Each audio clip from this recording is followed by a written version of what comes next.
كونور برادلي. آخر اكتشافات الرائع يورغان كلوب الإيرلندي ظهير أيمن عصري خطف أنظار كل متابعي البريمير ليج بعد تألقه ضد تشيلسي بصناعة هدفين وتسجيل هدف. صاحب العشرين سنة فقط قدم مستوى خيالي في مركز الظهير الأيمن، ويصبح أصغر لاعب يصنع هدفين في مباراة واحدة في الدوري الإنجليزي الممتاز منذ أرنولد سنة 2019 الذي عليه أن يخشى على مركزه كما قالها سوبوسلاي. لكن ترينت ألكسندر أرنولد أحسن في وسط الميدان، وقد يكون ظهور الظهير الأيمن كونور برادلي نعمة على أرنولد. أن تلعب ضد تشيلسي وتسجل هدف وتصنع هدفين وتكون لاعب المباراة هذا ليس بالصدفة. كونور برادلي مشروع ظهير أيمن خارق.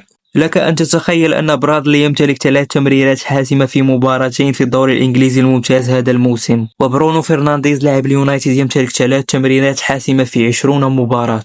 فقط تخيل، ولا تنسى أن برادلي ظهير أيمن وبرونو فرنانديز لاعب وسط هجومي.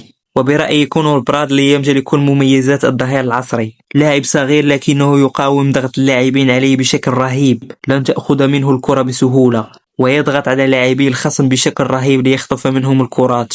هو مميز في الوان-تو مع اللاعبين في ليفربول خصوصا مع دومينيك توبوسلاي. مميز ورائع هجوميا، يصنع الفرص لزملائه ويسجل. يجيد سنطرة العرضيات بشكل ذكي جدا. لاعب صغير ومميز وذكي، غير الاحتفاظ بالكرة والخروج بها تحت الضغط. ظهير أيمن قادم وبقوة كونور برادلي. لاعب أنا أبهرني شخصيا، ومن شاهد مباراة تشيلسي وليفربول ولم يعجب بهذا الفتى فنظرته للكرة سيئة جدا.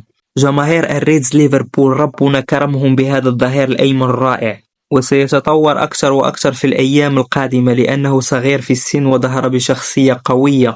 وأمام من؟ تشيلسي في سن 20 سنة فقط. أن تلاعب البلوز تشيلسي بقوة لاعبيهم وسرعتهم وتسجل هدف وتصنع هدفين وتكون لاعب المباراة، يجب أن تكون ابن أكاديمية ليفربول كونور برادلي ب0 مليون يورو يا كايسيدو. وبالنهاية، هل ترى ليفربول مع آخر موسم لكلوب ومع عودة تياغو الكانتارا من الإصابة ووضع أرنولد في وسط الميدان قادر على تحقيق لقب البريمير ليج هذه السنة؟